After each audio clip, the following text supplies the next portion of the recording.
Everybody ready? Yeah. I'm good. You don't need that thing open? You ready? Okay, you got it open now. Obviously, tough loss today. The wind's blowing in, and it's really hard to score on days like that. It's more important than ever to smother the other team with strikes, and really, they got a big hit in the third, and we didn't really get any hits, and that's kind of the story of the game. And I thought their starter Jonathan Cannon was just outstanding. He would have been good against any team today in any ballpark.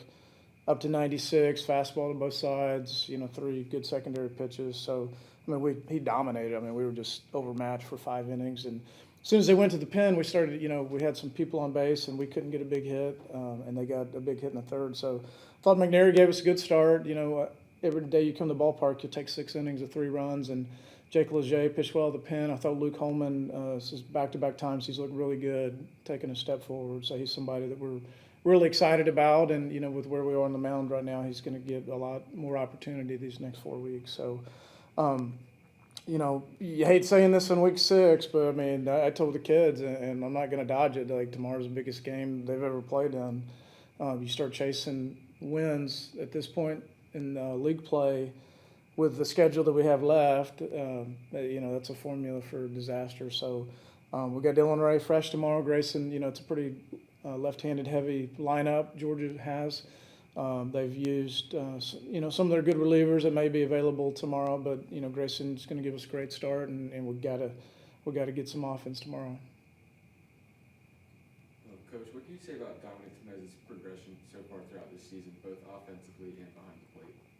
Yeah, Dom has shown some life offensively, and we kind of I've talked about it at some point this week, but he was really good like all fall and even early in the preseason, and then he hits a couple home runs opening day. So, the first month or 3 weeks we had him hitting in, somewhere between 2 and 5 in the order, somebody that we really believed in, and he had performed consistently over an extended period of time. And, he, after opening day, just wasn't as good as he had been for a while. And the way that he's played the last week and a half is kind of what we expected from him, And I say that as a compliment to Dom.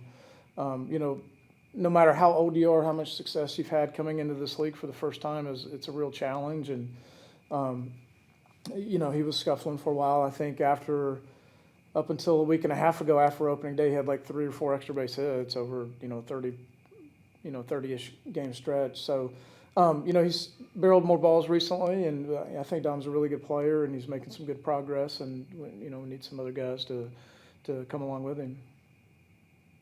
What do you think made Cannon so dominant on the mound this afternoon?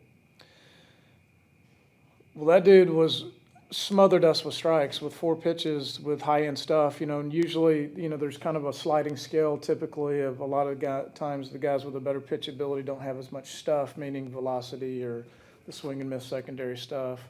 And he was both today. He was really commanding the ball, and he had 4+ pitches for this level. So, again, I wish we had been more competitive and made him work a little harder to get us out, but I don't want to take away from how talented he is and how good he was today. He was outstanding. Going back to the UAB game and yesterday's game today, all the games have been relatively close and narrow. What is your message to the team, heading into tomorrow, just how, just those narrow margins and overcoming those? Well, there are no consolations or moral victories. It's not uncommon to see swings in baseball. We had been in a rough stretch, and then we win 9 in a row or 10 out of 12 or whatever. And, part of that is the schedule. Tennessee is like the best team I've ever seen.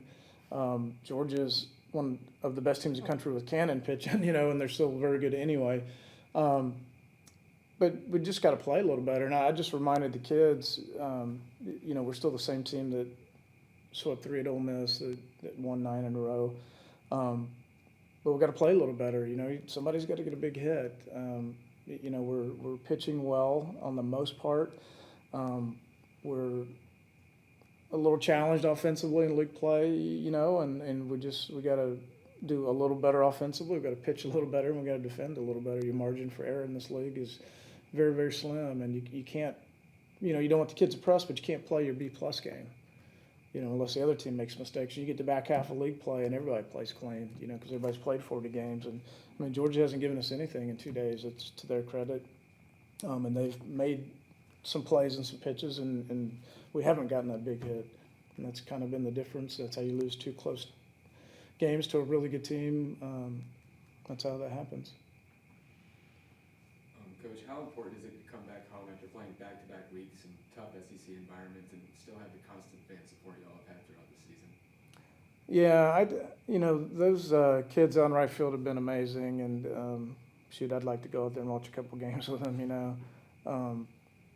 That's how people want to watch baseball, right? When the weather's great and we have a great climate down here, you want to spread out with your cooler and your lawn chair and your dog. And there's a lot of times I go recruiting. I wish I had a lawn chair and my pups with me. The fans have been awesome, and I feel a real burden to put a better product on the field for them. It's just, in 5 years, they just keep coming, they keep coming, and I feel a real burden to give them more to cheer for. How pleased were you with McNary's ability to settle in after giving up that big hit in the third? It was huge, it gives us a chance to have a fresh pen for tomorrow. And, all these kids want to be starting pitchers. And, what a lot of the young ones don't realize is, if you're a starter, man, we need 85 pitches out of you. And you're not always going to have your best stuff. And you don't have time to pout, and that was a tough inning for Jacob because, there was like a 6-hopper down the line and another soft contact single, it was a bunt, right? 6-hopper down the line, a beautiful bunt. You mix in a walk, and then he really makes some pitches and gets 2 soft contact ground ball outs, and he's like right there to get out of the inning. And to Harbor's credit, he smoked a ball into the wind. He got the big hit that that we haven't gotten enough this year. And some bad luck. You give up a bunch of soft contact and walk in a double. It should be maybe one run. And it's 3.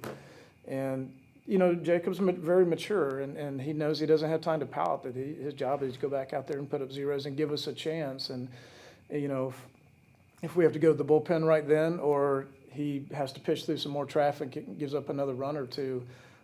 It totally changes the complexion of the game. And even though we didn't win today, we made them use a couple of their good relievers, and we were within striking distance. You're a flare and a walk and one swing away from tying it up. So, again, those are moral victories and consolation prizes. But Jacob's really, really mature, and he pitches that way. Anything else? All right. Thank you, Coach. Thank you. Everybody go have a nice dinner. You too. I'm going to go hang out with my mother-in-law. I'm serious.